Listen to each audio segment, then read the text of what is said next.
Get to know Clara's story. She was at the height of her joy, a positive pregnancy test, a promising future with the man she loved. But in just a few days, everything came crashing down. A cruel diagnosis, unexpected abandonment, and biting loneliness. This is Clara's story and how she turned her pain into fuel for her strength. Clara was 31 years old and lived in a country town. A recent nursing graduate, she had just started a new job in a hospital. She and Daniel, her boyfriend of almost 2 years, were living together and planning a simple wedding. When the pregnancy test came back positive, they both cried with happiness. She said it was the best moment of her life. She was sure that no matter what happened, she would never be happier than she was in that moment. When she told her parents, her mother cried. Not because she wasn't happy about the pregnancy, but because she knew how much her daughter dreamed of being a mother. She said it was a dream come true, so everything was fine. She felt good throughout her first trimester. And when the second began, she noticed some changes.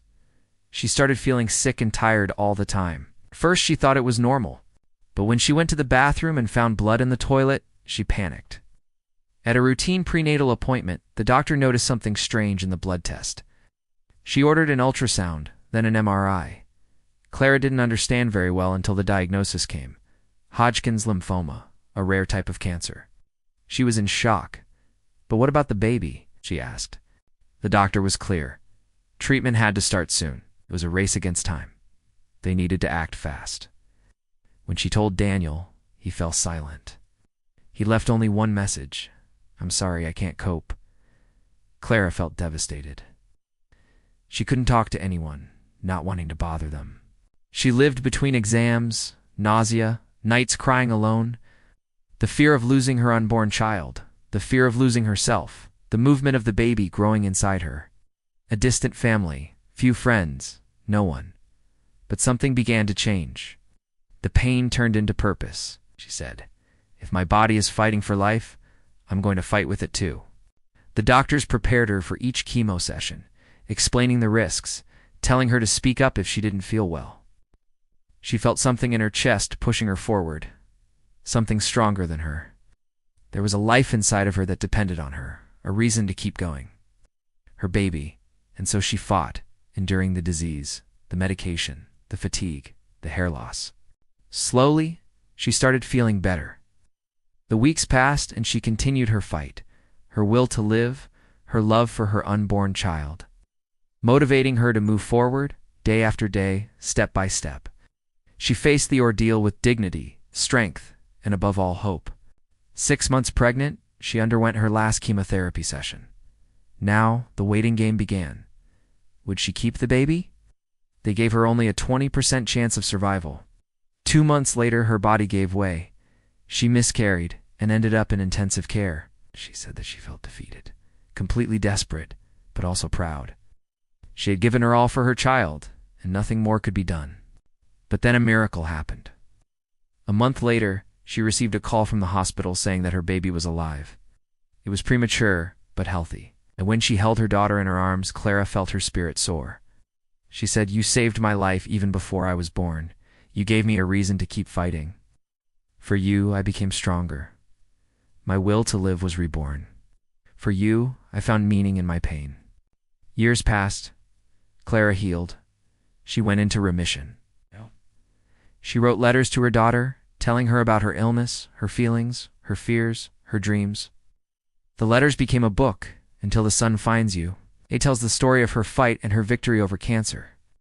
She gave talks, sharing her experience, encouraging other women who were going through what she had gone through. She set up a social project to help single mothers with cancer. And one day, at one of these events, she met Daniel again. He was in the audience listening to her. He was in tears.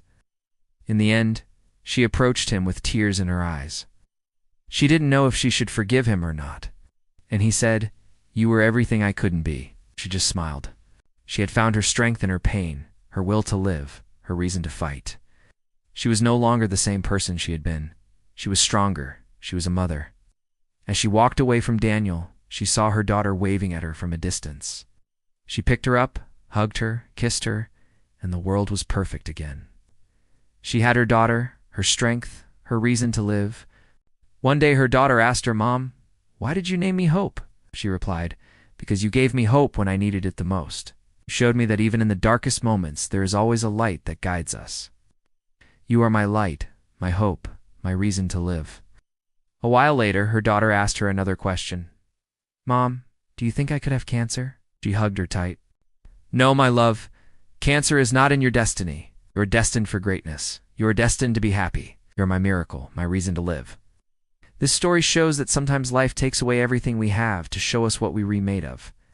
It's a story of pain, but also of rebirth. It's a story of hope, a mother's hope, a woman's hope, a human being's hope. Have you experienced something like this? What challenges have you overcome in your life? What obstacles have you had to face? Your experiences inspire others. Share your story with us in the comments below. Remember, you're not alone. There are people who care about you, who admire you, and who want to listen to your story. Don't hesitate to reach out for help if you need it. There are people who can support you, guide you, and help you move forward. If you liked this story, don't forget to give it a thumbs up and share it with your friends. Also, if you haven't already, please subscribe to our channel and hit the bell icon to receive notifications of our latest videos. Thank you for watching. See you in the next video.